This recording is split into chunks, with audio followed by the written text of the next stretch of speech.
各位觀眾、各位朋友，咁呢一節咧就講一講嘅太歲啦。咁上次咧就講咗咧就太歲嘅流年相沖嘅啫。咁每一個人咧就出生嗰一年咧就叫做屬於係歲坐啦，太歲歲坐啦。咁咧就係話不論係你順產好或者做手術出生都好啦，係嘛，開刀出生都好啦，你自己呼吸嗰一下咧，嗰一秒咧嚟計數嘅。咁唔係話我未到期喎，催生嘅啫喎，咁樣都唔係嘅，係要計你出生嗰一分一秒鐘咧，你自己呼吸咧就嚟計數嘅。咁只係你出生咗，自己呼吸咗之後咧，就係以你呢個磁場嚟計啦。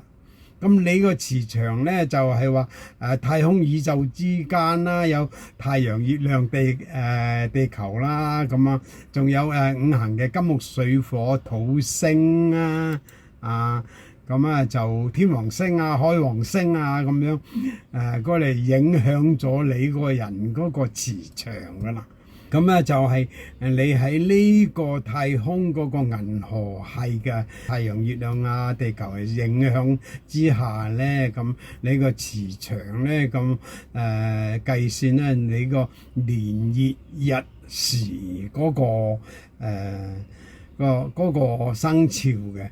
咁每個12年咧就循環一次噶。咁12年循環一次之後咧，你就變咗咧就係叫做復任啦。咁唔係反任啦。咁反任咧就係60年之後你就翻轉頭嘅，叫做一個甲子，叫做反任啦。咁計清楚喺呢度。咁假設跟你係鼠年嘅，咁樣甲子、丙子甲丙戊庚壬子咁都有鼠年啦。咁牛年嘅，咁有乙丁己辛癸嘅牛年咁樣嚟對照嘅。咁咧就嗰個對沖咧就對沖咧，同埋你自坐又唔同嘅喎。咁就自坐咧就係話假設間你係子年嘅，咁對面咧就係午啦，即係午年啦，咁為止係沖啦。咁每一個循環咧咁都係有計算方式嘅，係嘛，咁樣嘅。咁假設間你係今年家長過嘅，到幾多年之後咧又或者我話又會家長喎，咁或者係懲罰過喎，咁樣。咁咧計法咧就係話流年咧就係話一個人咧就不斷係咁樣歲數加落去，一路咁成長嘅。唔係話幾多年前我家長過，而家又會咁樣。幾多年前我懲罰過，又唔係會有一定係懲罰嘅。咁根據一個人嗰個磁場同埋宇宙嘅金木水火土星咁運行着一個人嗰個有咗經驗或者有個改變嘅，唔係一定係要重複嘅。咁太歲咧就佢會有12宮啦，或者係有啲人用年份啦，有啲係用月份嚟排啦，月份嚟睇啦。咁不論係年份或月份都好啦。咁你用咧就用翻你個四柱，咁咧就係加埋嗰個太歲或者大運咁一齊睇咧，咁就一齊參酌咧，咁判斷咧就為最準確嘅咁樣嘅。咁就有24吉神啦，有32凶神啦，又有桃花差錯有祿神啊，有凶神啊，有孤神啊，咁啊加加埋埋都有60個嘅，咁為天使嘅輪為法嚟嘅，咁啊就係話呢啲係叫做集神煞啦咁樣嘅，咁啊。用咗年月日時啊，或者係太歲或者啲大運嚟參着咧，就奇驗而神嘅，真係好準嘅呢個。咁都或者係有啲人咧就話使唔使計咁多啊咁樣嘅？因為你咧就係話你嘅出生年咧叫做太歲年啦，坐太歲啦。去到第5年、第6年咧，叫做沖太歲啦。咁咧，你不論係點樣睇都好，都要睇年份同埋月份咧，就一齊睇咧，咁就好啲。咁啊，就太歲咧，就係講話有個戶位叫做歷時啦，咁樣啦。咁啊，就係話流年咧，就太歲咧就屬於大眾嘅，屬於大眾嘅。咁啊，大運係屬於自己喎。咁你八字係講緊你自己啦，咁樣嚟參照嚟睇啦。咁啊，歷時咧就係戶位太歲嘅叫做歷時。咁歷時咧就係一個冇神嚟嘅。咁你係太歲年咧就做太歲咧就係好吉嘅。咁如果你衝撞太歲咧就凶啦，就叫有凶神啦，或者有歷時嘅嗰個衝撞嘅就撈咗個太歲啦。咁咧就係太歲歷時就唔客氣嘅，即刻會有凶災㗎。咁樣咧就係話你唔好同太歲相衝啊。咁啊太歲咧就搞你咧就係話相衝你咧就係小問題啲。即係話如果你衝撞太歲咧，就問題大啦，有血光之災啊，或者大破財啊，運氣唔好啊，咁樣啊，有是非爭拗啊咁樣嘅。如果你係同太歲和合咧，就係話就小問題發生啦，即係話冇咁嚴重啦，咁樣好啦。咁啊就講第二個宮啦，第二宮咧就有3個嘅，咁就係話有天使啦。天使嘅意思係咧就一個人咧就係聰明啦，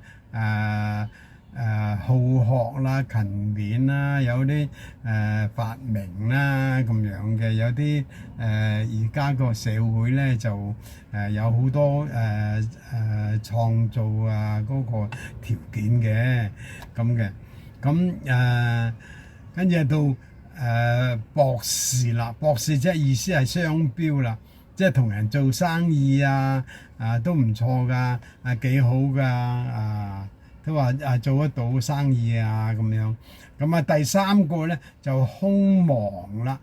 咁啊兇亡嘅意思係咧就係話有損失啦，投機唔得啦，或者係損失財物啦咁樣嘅。喺壬戌年咧就唔怕嘅，其他咧都有問題噶啦，即係話有破財之意啦咁樣嘅。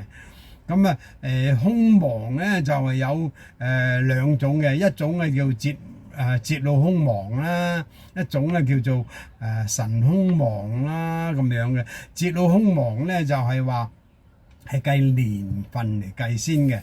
咁啊甲己之年咧就係辛酉兇嘅，乙庚年咧就係午未兇丙申年就辰巳兇丁亥年咧就係丁壬年丁壬年咧就壬寅兇戊癸年咧就係子丑兇咁樣嘅。咁就第二個辰兇咧就係意思係就係甲子年咧就係兇戌亥甲戌年兇辛酉甲辛年兇午未，甲午年兇辰巳甲辰年兇寅卯甲寅年兇子丑咁樣嘅，咁樣嚟睇法嘅。咁天使嘅第4題咧，天使嘅意思係咧就係怕辰戌辛酉宮就為重嘅，就意思係就話有破財啦，就唔好啦，或者係嗰個樂極生悲啦，即係話其他咧就有酒色啊之分啊咁樣啦，樂極生悲啦，就係甲咧就怕人嘅，咁丙戊咧就怕字嘅，庚辛咧庚怕辛嘅，辛怕有嘅，壬怕害嘅，咁樣分法啦。咁咧叫做樂極生悲啊！呢一個宮啊，小心啦咁樣嘅。仲有嗱劫煞咧，劫煞咧就係話一世聰明啊，糊塗一時啊，就要周時咧就投資啊失利啊，或者遇到人哋嗰啲花言巧語啊，容易破財啊咁樣分法嘅。咁就第三宮啊叫做青龍啦。咁甲丙戊庚壬嘅辰啦，咁為之青龍啦，即係話呢個人咧就講嘢咧就係伶俐啦，説話伶俐，聰明伶俐啦，勤力啊，做生意啊係好啦咁樣嘅。咁叫做人。如果寅卯咧，咁寅卯係水神嚟嘅，寅卯咧就意思係做水產啊，唔錯噶，寅卯做水產嘅嗰個生意係幾好嘅。咁陀羅咧，陀羅即係華蓋啦，華蓋咧就係進入咗華蓋嘅嗰個宮咧，就係嗰啲人咧就不切實際啦，講話咧就講嘢咧嗰頭講啊，嗰頭又唔承認啊咁樣嘅，又做生意啊，通常咧都係破財嘅，破字啊，即係破財啦。咁咧就嗰啲人咧就係做唔到嘢出嚟嘅，得個花言巧語啊，不切實際啊，講嘢就咁樣嘅。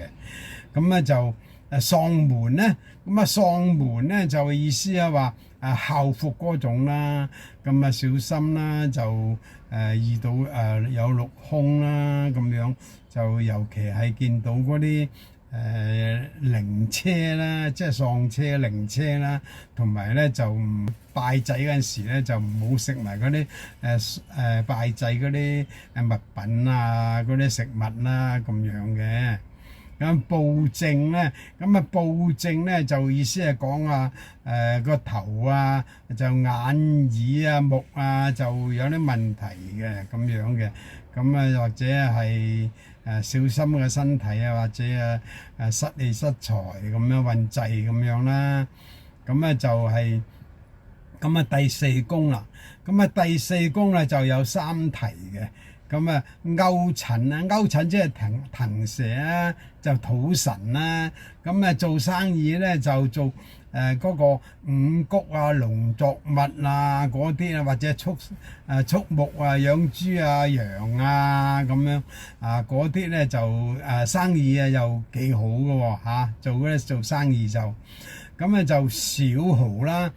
小豪咧就意思係做生意咧就唔係幾好，撞到呢個小號就呢一年或者呢一個月啦就會有損失啦，就破財啦，係嘛？有啲疏忽啦咁樣嘅。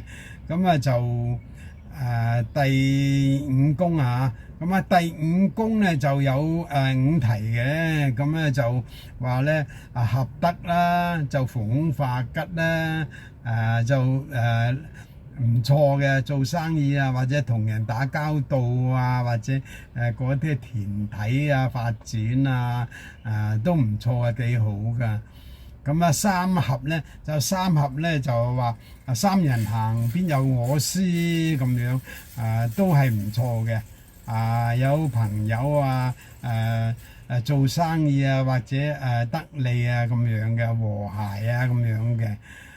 就係小人啦，小人咧就係官符啦，就易小人啦，又話斤斤計較啦，容易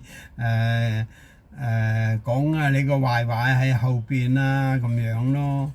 小心呢啲啦。